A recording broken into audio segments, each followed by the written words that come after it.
Halo, selamat datang di review saham Indonesia.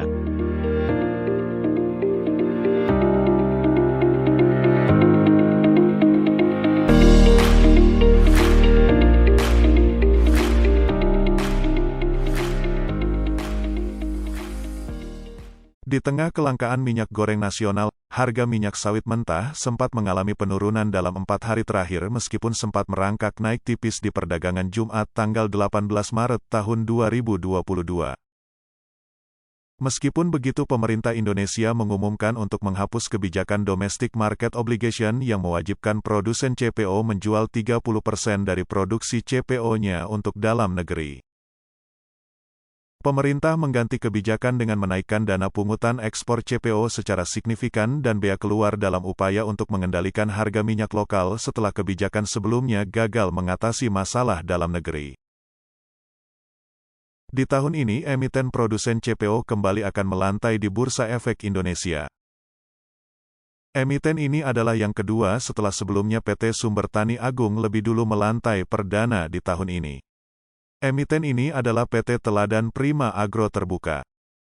Perseroan yang berdiri pada tanggal 10 Mei tahun 2004 merupakan induk dari entitas perusahaan anak dan berperan sebagai holding serta konsultan manajemen untuk seluruh entitas anak perusahaannya.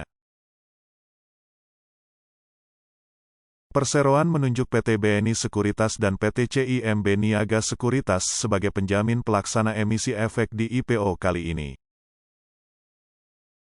Perseroan menawarkan 2.193.294.529 saham biasa atas nama yang merupakan saham baru Perseroan dengan nilai nominal Rp100 setiap saham yang mewakili sebanyak-banyaknya 15% dari modal ditempatkan dan disetor penuh dalam Perseroan setelah penawaran umum perdana.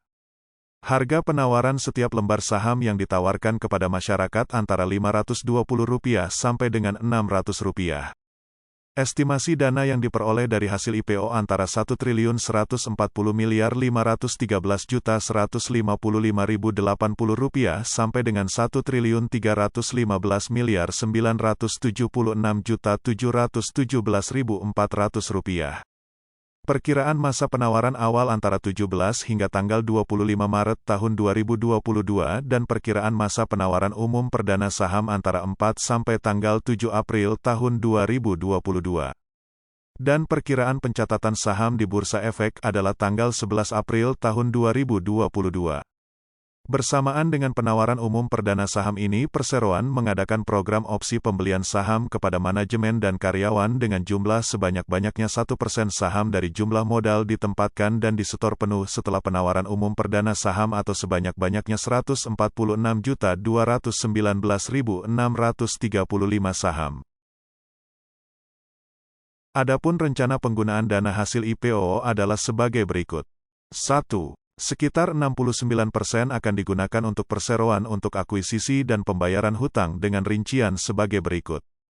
Pertama, sekitar 23% akan digunakan untuk akuisisi perusahaan yang bergerak di bidang kelapa sawit. Tujuan dilakukan akuisisi perusahaan yang bergerak di bidang kelapa sawit oleh Perseroan yakni selain untuk meningkatkan kapasitas usaha dengan penambahan jumlah lahan produktif tertanam dan kapasitas pengolahan pabrik kelapa sawit. Perseroan juga berupaya untuk menjaga rata-rata umur tanam di kategori umur tanam prima dalam waktu 2 sampai dengan 3 tahun ke depan. Dengan memahami pembatasan perizinan luasan lahan dikelola atas diterbitkannya peraturan moratorium oleh pemerintah Indonesia, total luasan lahan setelah adanya penambahan lahan yang dilakukan oleh Perseroan tidak melebihi 100.000 hektar.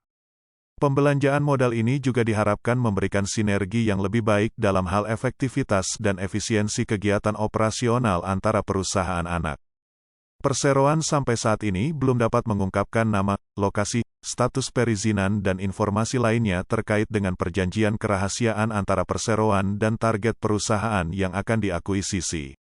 Lalu sekitar 46% akan digunakan Perseroan untuk pembayaran dipercepat sebagian pokok hutang Bank Perseroan. Bagaimana dengan rincian hutang tersebut? Hutang tersebut berupa hutang perusahaan terhadap Bank Mandiri sejumlah Rp569.930 juta yang akan dibayarkan saldo pokok pinjaman sejumlah Rp515.430 juta. Setelah membayar saldo pokok hutangnya, maka perseroan tidak memiliki beban hutang terhadap Mandiri untuk periode pinjaman tersebut.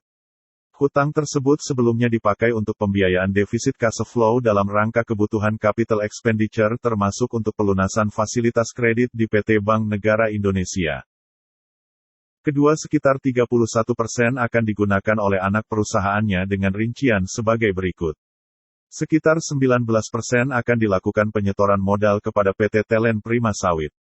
5% dari 19% tersebut digunakan untuk belanja modal berupa pembangunan fasilitas pabrik pengolahan inti sawit dan sekitar 14% lagi untuk pembayaran dipercepat sebagian pokok hutang Bank PT Telen Prima Sawit. Selanjutnya sekitar 4% dari 31% akan digunakan untuk penyetoran modal kepada PT Daya Lestari, yang selanjutnya akan digunakan untuk belanja modal berupa pembangunan biogas power plant yang berlokasi di Kabupaten Kutai Timur. Selanjutnya sekitar 1% dari 31% akan dilakukan penyetoran modal kepada PT Multi Jayantara Abadi. Dana tersebut akan digunakan untuk pembayaran dipercepat sebagian pokok hutang bank berupa fasilitas kredit terhadap Bank Mandiri sejumlah Rp15.840.000.000.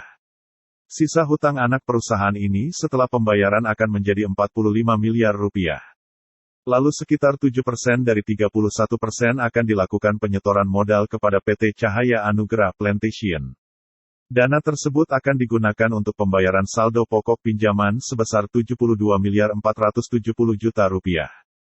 Setelah pembayaran hutang, maka sisa hutang anak perusahaan ini menjadi Rp417.680.000.000. Penyaluran dana kepada anak perusahaan tersebut yang akan dilakukan oleh perseroan melalui peningkatan penyertaan modal merupakan transaksi afiliasi. Transaksi afiliasi adalah seluruh jenis transaksi yang dilakukan antara perseroan dengan pihak terafiliasi. Lalu bagaimana tata kelola manajemen perseroan ini?